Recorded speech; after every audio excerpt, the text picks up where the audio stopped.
Yeah, Hi, I'm Mike Michalowicz, and you are watching Pushing Beyond the Obvious.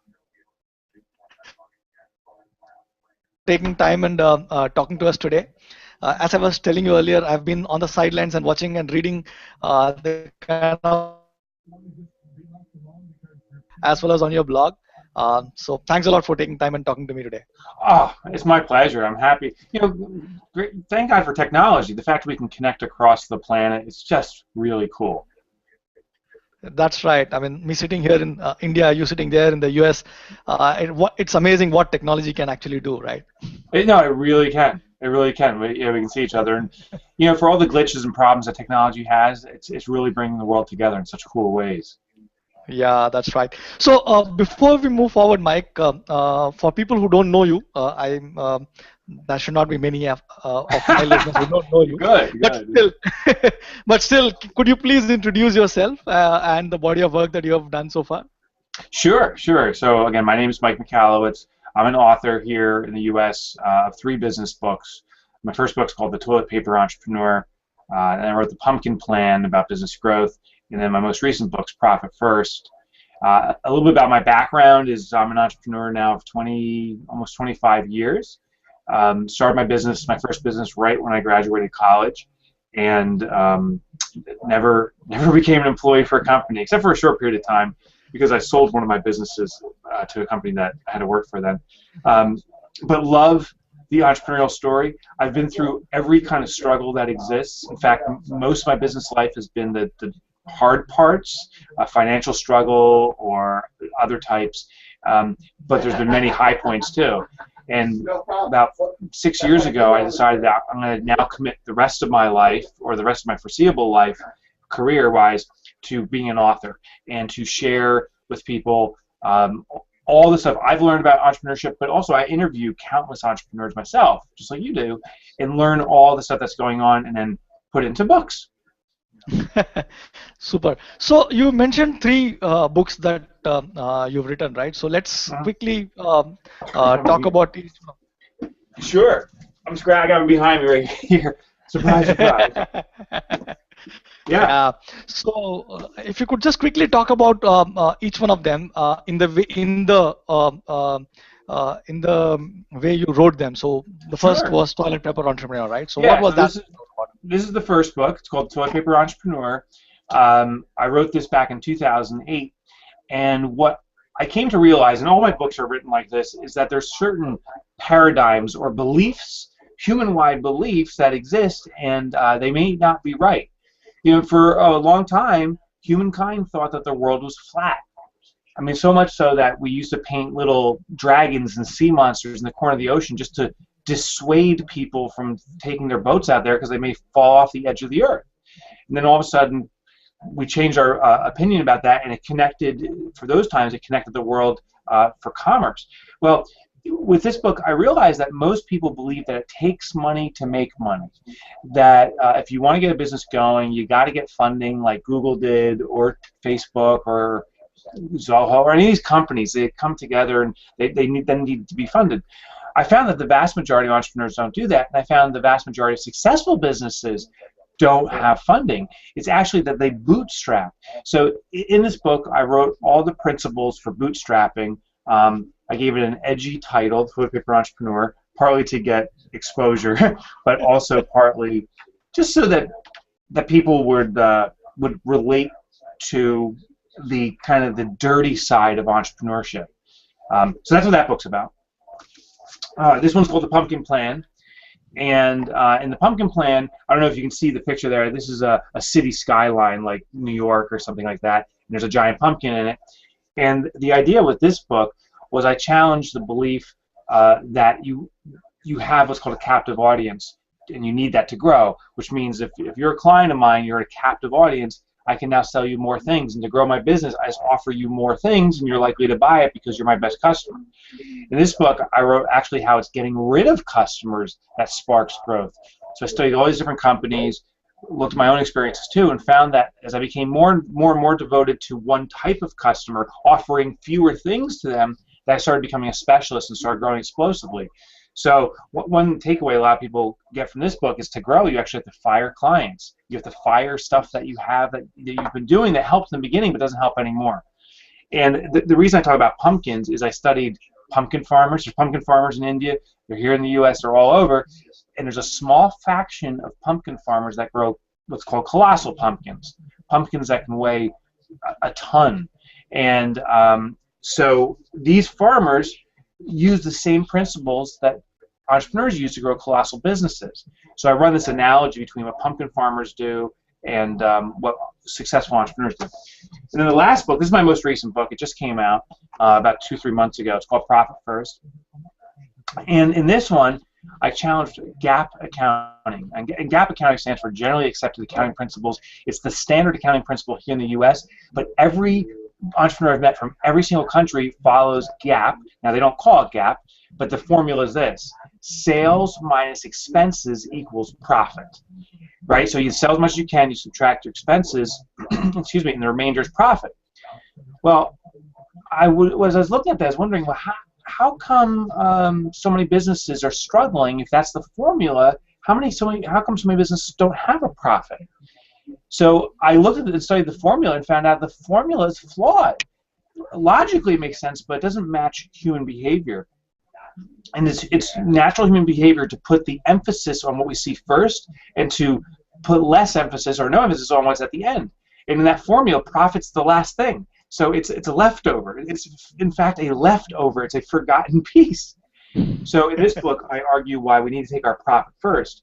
And if you sell and then immediately take your profit and reserve it away, the remainder is now for expenses, and our behavior changes. We have to become more frugal and get the same things done with less money and make a lot more money for ourselves. So right. That's the 3 books. So in the Profit First, I remember you were talking about how you should work with the human tendencies rather than fight against them. So that's right. If you could just decompose that a little bit and probably explain what led to that insight and how that works. Yeah. So my little side hobby or passion is behavioral psychology or behavioral influence. Just the way our mind operates and responds to things and how we're triggered. There's a human tendency defined as what they call Parkinson's theory. There was a guy, his name was Northcote Parkinson. I don't know where in the world he was from, but back in the 1600s, I believe, was when he existed. And what he found was that it's human nature to match our demand for something based upon its supply. So as supply increases of something, our demand actually increases with it. Here's an example. Toothpaste. If you have toothpaste and you get a brand new toothpaste tube, every time you use your toothpaste, you use actually proportionally more. When there's less and less toothpaste in the tube, we start using less. But the interesting thing is we keep on finding ways to squeeze toothpaste out of it. And a near empty toothpaste tube can go like another month or something. And that points to human nature. The more of a resource is, the more we use it because it feels like it's an endless supply.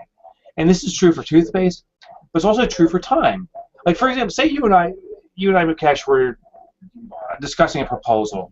And you said to me, Mike, I can do the work you're requesting. I'll write a proposal for you, and I'll get it to you in 1 week. Well, it'll probably take you 1 week to make a proposal. If you and I, the exact same people, have the exact same conversation about the exact same thing, but you say it's going to take 4 weeks to get the proposal done, it'll likely take you 4 weeks. So the availability of time, the larger the availability, it's human tendency to consume or use more of the time made available. So it's true for toothpaste, it's true for time, it's also true for money. And it's the human tendency for the vast majority of people that the more money that's available to us, the more we use it, the more we consume it.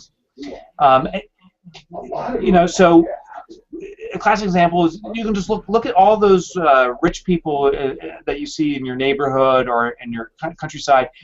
Those people obviously had the money and they used it. So people make do with what is made available to them.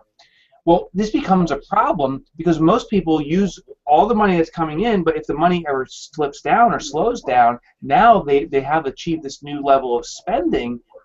They don't have enough money to sustain that, and they get in real trouble.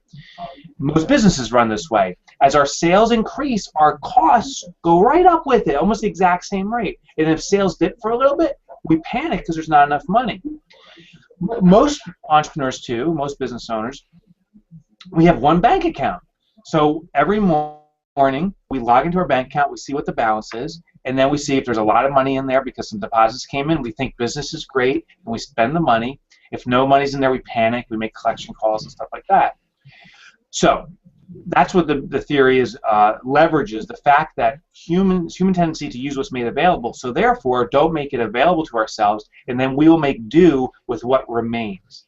That's what it's based on. So that's very interesting, because I kind of remember reading a study in the book called Switch, where they talk about, there was a study done in the US where they actually gave stale popcorn to people going to a movies. The guys of course didn't know that it was stale, and didn't know that they were part of an experiment. And one set of people were given popcorn in a really large bucket, and another set of people were given the same popcorn in a slightly smaller bucket. And what the study found out at the end of the movie was that people actually got the larger bucket of popcorn, and people who got the smaller bucket of popcorn ate a little less. And this was again, and mind you, this was stale popcorn. Stale popcorn, yeah. Isn't that funny? So, by the way, Switch is an amazing book. I love that book. Yeah. So, so that study, so I kind of, that plays out, with stale popcorn, but it plays out with soda and all kinds of food. I actually write about that in Profit First. I write about, in the U.S., the average plate size back in the 1700s. This is when George Washington was president of our country. I mean, it was this big. Today, it's 100%. It's doubled in size, and it's human tendency to fill up a plate in its entirety and then eat what's on the plate. So the American diet is horrible. Our country, we have so many people that are obese, and it's that popcorn rule. We have the big gulp soda. Mukesh, we have sodas that are bigger than like your whole body, like bigger than small children, and people are drinking this thing.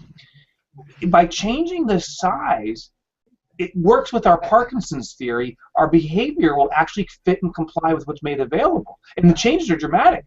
If you reduce the plate size at your house, health studies show, just by cutting your plate size in half at your house, you'll lose weight. People will start losing weight.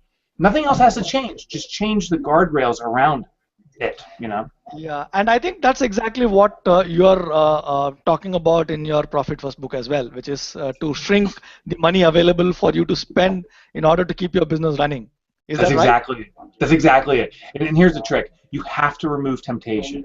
So with my, what I found the tendency to be for myself and for almost every entrepreneur I've studied is we have online banking. So every morning I wake up, I log into my online bank account, and I see how much money's sitting there. And based upon the money sitting in there, I determine how much I'm going to spend for the day. So when we remove our profit first, we also have to remove it from that bank and put it into a separate bank where I don't have regular access to it.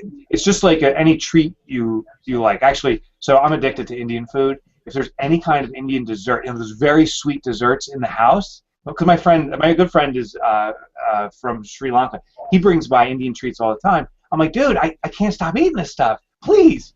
So when we get it, my wife actually hides it from me, and that prevents me from eating it.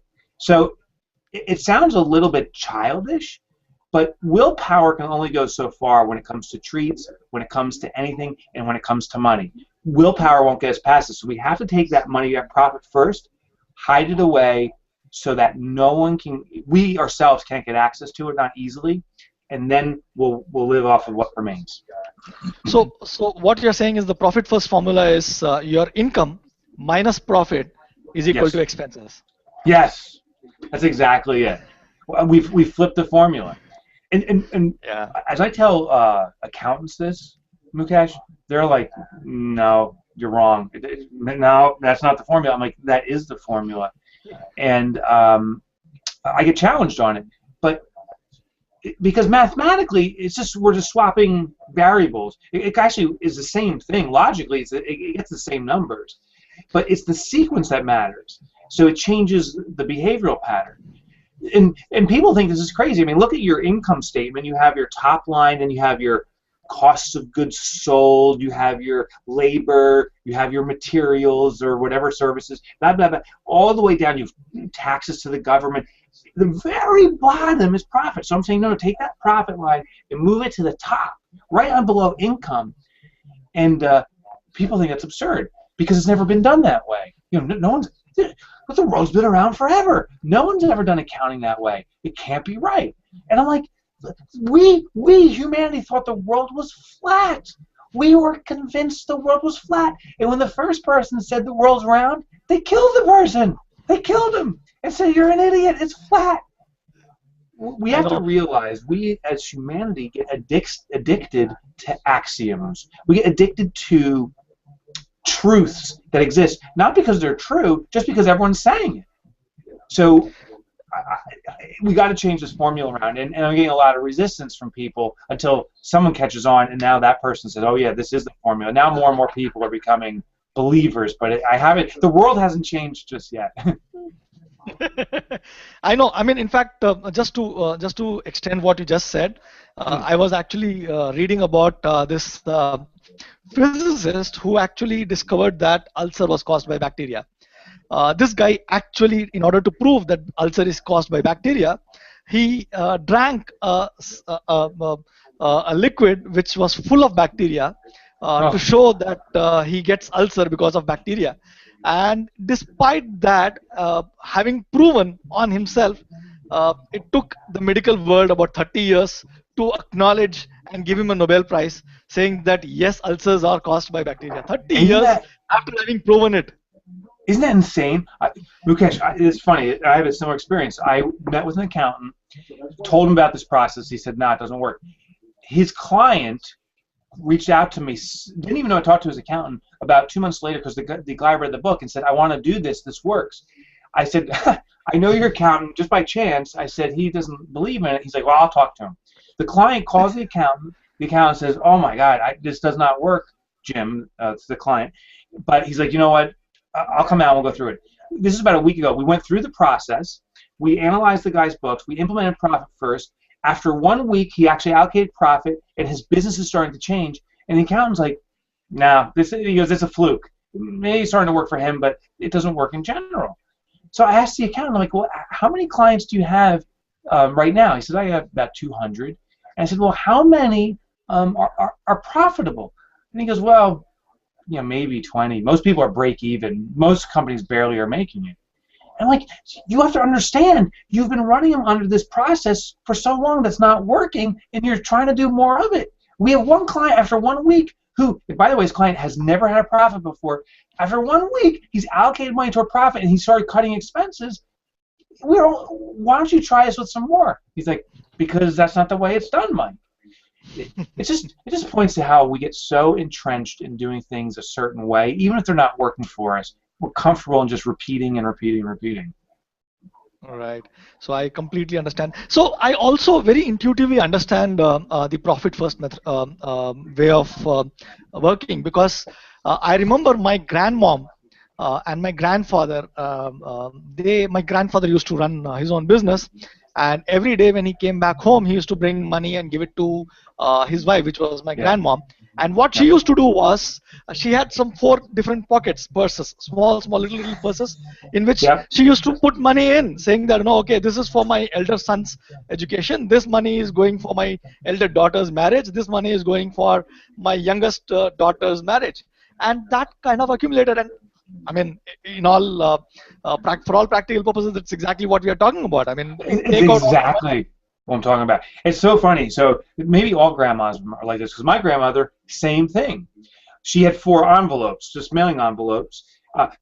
This is really funny. So she would get money in, say $100 of pay, and she would put a little bit into paying the rent for the house, some to give back to the community. Same thing, these different envelopes, grocery money.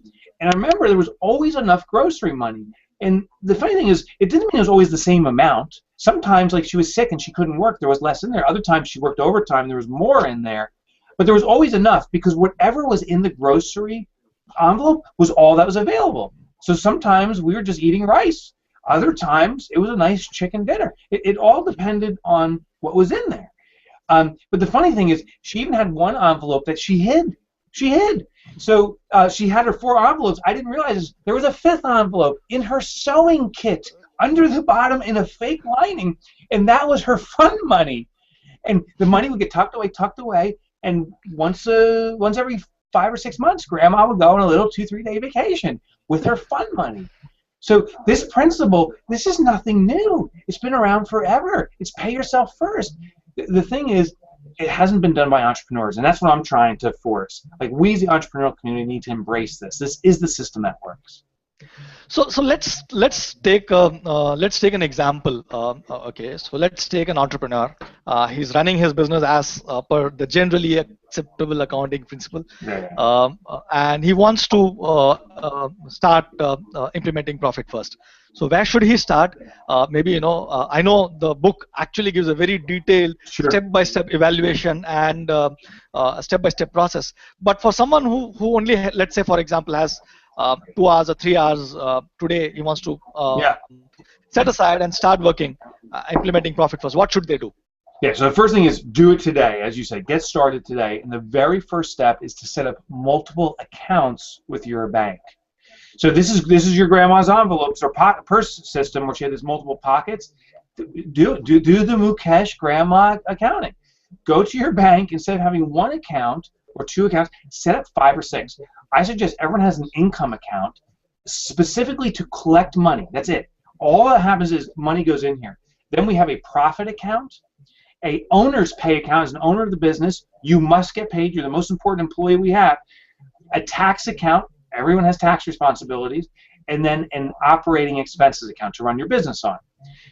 So that's step 1. Set up these accounts. When money comes in, your income account, instead of spending money to pay bills and stuff from that income account, the next step is actually to allocate, to move money based upon predetermined percentages.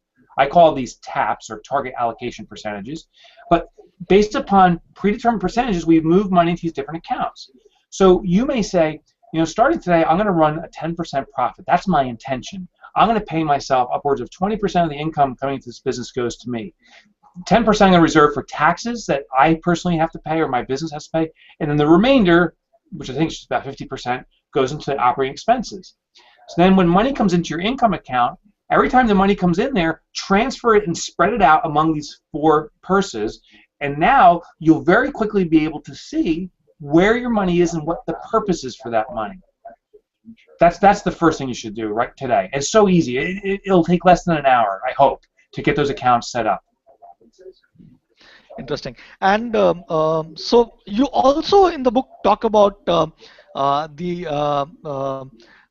survival trap. So what exactly is the survival trap? If you could just explain that a little bit more. Yeah, and I was looking if I had a piece of paper near me. I don't, but just in your mind, go with me here. It's based upon the belief of the point A and point B in our lives. Point A is where we are today in our life, and point B is where we want to go. And we've all been told this as children in grade school that the shortest distance between 2 spots is a straight line. So just go on that path and go. But in reality, how it works, point A for many businesses right now is get by the, just make payroll this week. It's a little bit of a survival mode. Do whatever it takes to just get by for another month. Point B is the dream we have for our business, but in the moment, the dream doesn't matter. I just got to survive. So then what happens is any direction away from point A will help you survive. And what I mean is, say a customer comes that's really not a good fit for you. You don't even want to deal with them, but it's money. You'll take the work, and you take it. So you get out of the crisis, but you don't head toward the dream. You go this way when the dream's over here. Other people say, I'm going to introduce a new product or new service. We can go this way to expand and capture new revenue to get out of crisis, but our vision is here. So sometimes, actually a lot of times, we take actions that are polar opposite, the exact opposite direction of where we intended our vision to be, but it gets us out of the trap. Now the problem is it only gets us out of the trap momentarily. You get that new customer, but then you spend that money and very quickly get pulled back into crisis, and now I got to sell something new. I got to hire a salesperson that can just bring in business left and right. Oh, they're not working out, and we just keep trying things. That's a trap. About 10 to 20% of the time, we take an action that just by chance happens to get us closer to our dream. It happens to be the perfect client at the perfect time, and that's when we say, it's finally all coming together. It's working. I knew this day would come. But then the next client is wrong, and the next thing is wrong, and then we get pulled right back into the trap. So that's what the survival trap is. Taking action to get out of crisis, but without consideration for the vision for the business. So how does someone actually get out of this trap? Let's say, for example, there is an entrepreneur and they are actually struggling to keep ends meet. So they have to make payroll, so they have to make money to pay their rents and their bills. So I think here is where all the three books put together, probably concepts from all your three books can actually help. Yeah, they all apply. I'll tell you the one action that fixes it, and this is going to sound a little crazy, but I want to explain it to you. Take your profit first. Profit first forces alignment with our vision. And now this sounds like, well, hold on. I can barely survive today. I have payroll, I have all these things, and you're saying take more money from me? That's not going to fix my business, Mike. You are insane. Thank God you're in the U.S. across the ocean, because we don't want psychos like you in India. Well, let me explain why this is true. When we take our profit first, it forces us to focus on fewer types of offerings. Because if I take my profit first, I can't do as many things. There's not as much money in expenses. So therefore, I have to become focused and offer fewer things. Because I have less money to spend, I have to become a specialist. I have to do a few things very well. And I have to do them very well because customers want whatever product they want. They often want the best. At least the best customers want the best offering. Just to give you an analogy for doctors, I'm sure it's the same true as in India too as it is here. There's two types of doctors. You have what's called a generalist, or you have a specialist. A generalist, if you have a skin rash or a cough, you go to the generalist. She'll look at you and say, oh, you need some ointment, or just take a lozenge for your cough.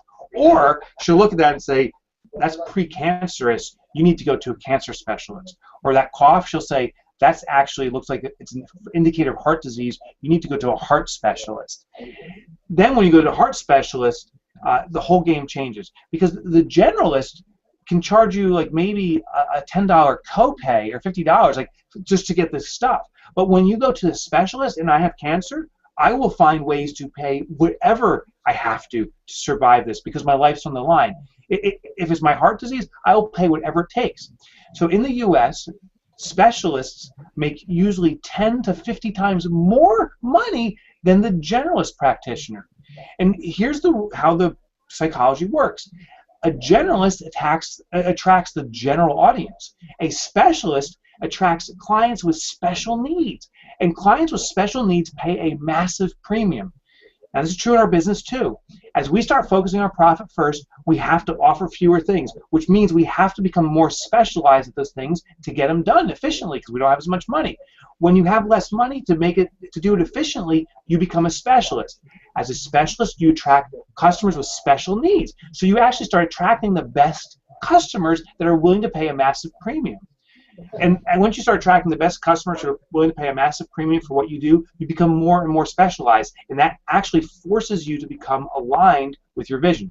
So it sounds crazy at first to say take your profit first, but if you take it and you'll become aligned with your vision and you'll grow faster, but it's a form of reverse engineering. When you start taking your profit first, you start becoming a specialist in your industry, and those people, the businesses that are specialists, inevitably get to their vision because they attract the best customers. In fact, what you're saying actually, I kind of feel that this is a way for you to discipline yourself and your organization. Yes. And yes. So I think that makes a lot of sense. Entrepreneurs, thank you. And entrepreneurs deny that constantly. They say, "Whoa, I'm already disciplined. Look at all the employees I have." It's top-line thinking, Mukesh. Most entrepreneurs pound their chest saying, look how successful I am. Look at the employees walking through my office and all the stuff I have. Clearly, I'm successful. And that's not true. Clearly, you have no discipline. We as a society need to get off of the concept, all of us need to get off this concept of the trophies and the effects of success. how big is your business? I even talk about this in the book. How big is your business doesn't matter. Size doesn't matter. What matters is how healthy is your business. I am way more impressed by a company with 2 employees and the owner is taking home, say, $100,000 or $200,000 US for themselves, as compared to a business that has maybe 50 employees and the owner's taking home 100 or 200,000 themselves. At the end of the day, they're taking home the same amount, but the first person with a small business has very, very little stress. It's just a small effect. That's a healthy business. This other company, this big, massive company with 50 employees, they have one bad week or one bad month, all that stuff has to go away. Massive change has to happen. It's constant stress. Small and strong is way better than bloated and money trickling through. As a matter of fact, if you ask me, this is not just a trap for small entrepreneurs, but this is also the trap for some of the largest organizations in the world. Fortune 500 organizations, even they are kind of always running after more and more and more revenue, and the cost bloat up, and then at one point in time they say, okay, this is not survivable. They cut cost. How do they cut cost? They let go employees, they sell off assets, and then the cycle starts all over again. I mean, this is just crazy. It's crazy. Well, the rule that some public companies have are ridiculous. I have sold projects to people at these public companies, and they call me, especially this time of year. So right now it's September, October. As the end of the year is approaching, these large corporations are calling me saying, hey, we have to spend our budget. We are required to spend money. And I go, great, but why? They say, well, if I don't spend the money, I don't get the budget next year. It's absurd how horrible the thinking is. They're not saying, I have to reserve money to become more profitable, and you think that the more profitable they are, the company would reward them by giving them more responsibility. They're actually paid to spend money. It's ridiculous. So yeah, large companies can use this. As a matter of fact, I had written a blog post about this when it comes to budgeting process. The way large organizations actually budget and run their organizations is actually crazy. I mean, I can completely. It's absolutely crazy. So I was actually invited in by a public company to teach them profit first, and they employed it, and they were first of all shocked about how undisciplined they were, and how much money they were wasting. And now that they're taking their profit first, the business is starting to become more profitable, and they're rewarding the directors of these different departments for being profitable, and it's become more profitable. It's just funny that very few companies are doing this. Yeah, I know. So I also remember in a workshop that I was actually leading. I had put this question, which Eliyahu Goldratt asks of his followers, which is, what is the purpose of a business? Right. And you get a lot of very, very different kinds of answers, but the answer, right, to make profits. But that's the last answer that you get when you keep prodding. Because the first they will say, okay, we need to sell products, we need to make good products, we need to employ people, we need to do this, we need to do that. Profit always comes last, even there. Yeah, Eli Goldratt is amazing. I wish I only heard about him about 4 or 5 years ago and started reading his literature. I wish I knew of him when he was still alive. He's one of the most profound innovators, I think, of our times, and everything he teaches a lot in the manufacturing industry, constraint theory and stuff like that. Yeah. Everything I talk about in Profit First uses those same principles, and he's a big proponent for reverse engineering. What's the end game? Profit. Well, how do you get there? What's the fewest steps for getting there? So this is the same thing. If we start looking at our business at our profit first, all the other stuff, what we make, what we do, has to come into alignment with it. So, yeah, he's great. Got to read The Goal. If someone's watching this now and hasn't read The Goal, you got to read that book.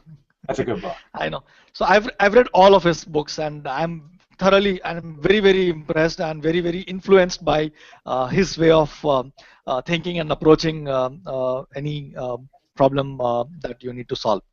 So let's come back to what our audience actually might be interested in. So one of the things that a lot of entrepreneurs whom I talk to, and they keep asking, or they're keeping struggling, is how to attract the right kind of clients. So I know that you've written about that. So if you could just maybe give some tips about how do you attract, number one, how do you define what kind of a customer is the right customer for you, Yeah. and number two, how do you attract those kind of customers? Some Yeah, hacks.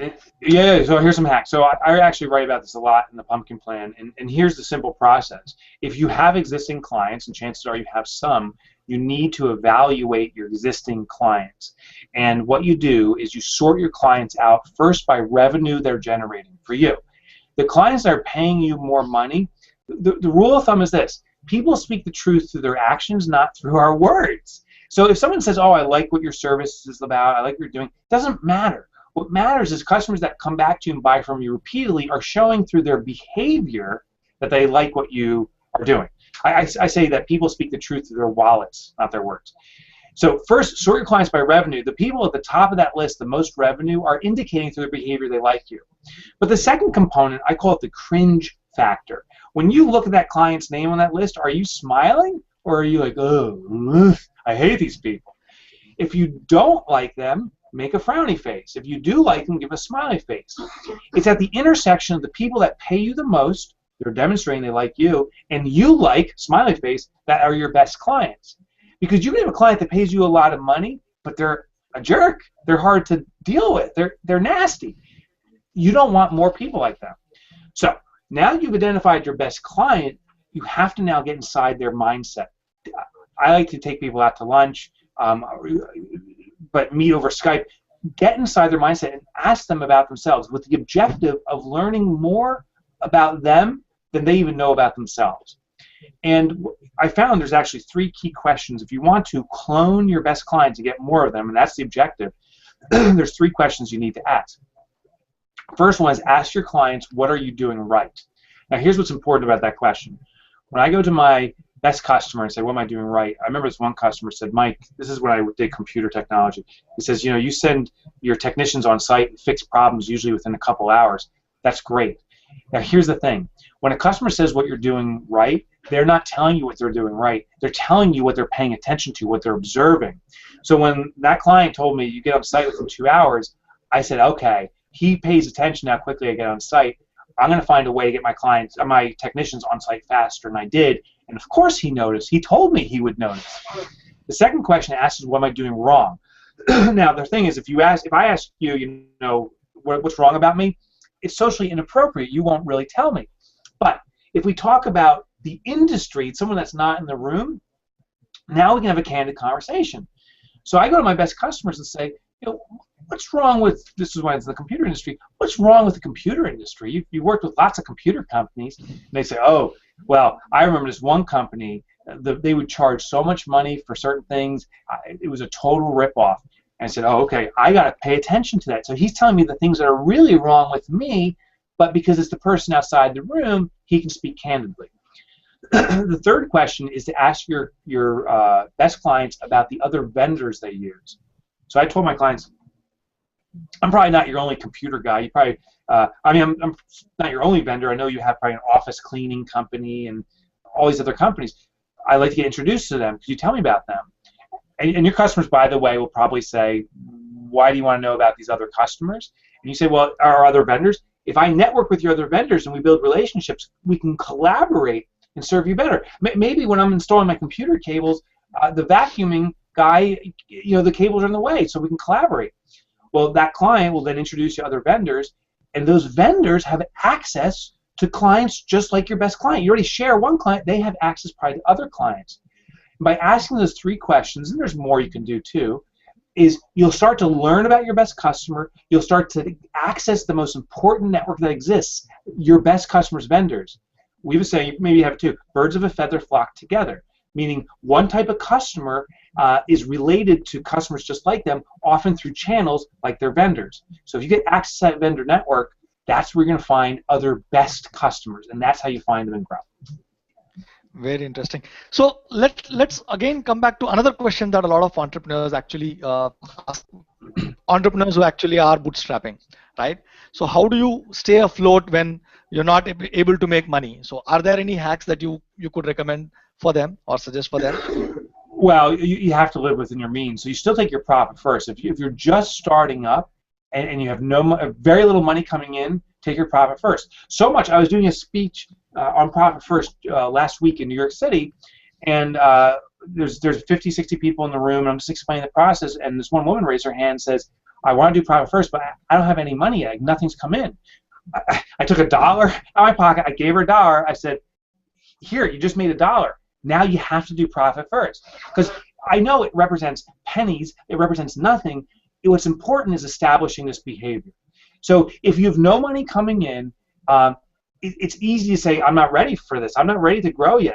I need a way to make a lot of money before I can implement this. You have to get this discipline established immediately. And if you have no money and you take barely nothing, you spread it out, you'll find your expenses are practically zero. You have to grow your business with practically zero. And the one tip to growing business when you basically have zero, inevitably service-based businesses are the least expensive to start. I can start a service-based business right now because here's the asset. I'm here. I can do it. So what can you do with yourself without any tools, any equipment, nothing to get started? That will get the cash flow going, and then you can expand out, buy capital and stuff over time. That's the way to do it. But you've no excuse to say I can't start taking a profit yet. There's not enough money coming in. You have to start taking a profit immediately.